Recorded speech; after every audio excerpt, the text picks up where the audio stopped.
Yavuz, what do you think Erdogan's political endgame is when it comes to speaking in this way about this case? As Doug pointed out, he spoke in bold letters again, repeating more or less the same narrative. Right, nothing groundbreaking in the speech. But we should have no doubt at the moment that this event, this incident, spilled over completely to a intense power struggle taking place in the region. And this will now turn into a sort of arms wrestling between Turkey on one side and Saudi Arabia on the other side, with Egypt in the background. Because Erdogan, in Crown Prince Mohammed bin Salman, sees a foe who he thinks is aiming at what Mohammed bin Salman believes the last bastion of Muslim Brotherhood, personified by Erdogan in his administration.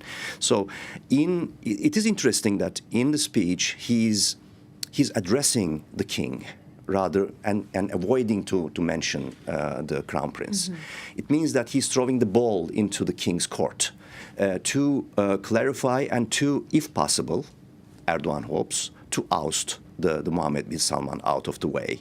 With it, if he succeeds, Mohammed bin Salman out of the way, Erdogan will have gained a lot of territory in terms of this power struggle that's been taking place between Turkey and Qatar at one side and Saudi Arabia and Egypt in the background on the other side.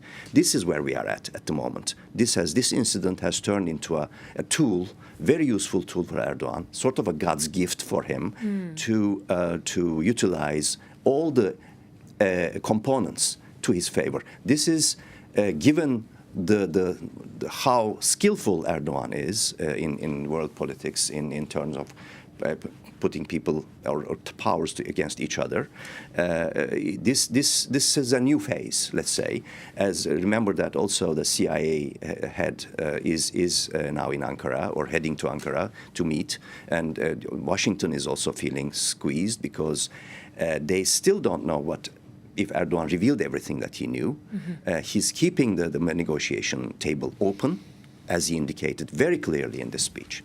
So you mentioned that that Erdogan has thrown the ball into Riyadh's court now. So where does Riyadh go from here if the ball is indeed in their court? And how can Saudi Arabia sort of weather this crisis? I think, to put it simply, at the moment, I think much will be decided on how the ball will be played between Riyadh and Washington, D.C., rather than between Riyadh and Ankara, because as far as it is known widely and believed internationally, that Saudi Arabia and America, United States and Saudi relations are based on strategic traditional, decades-long strategic cooperation.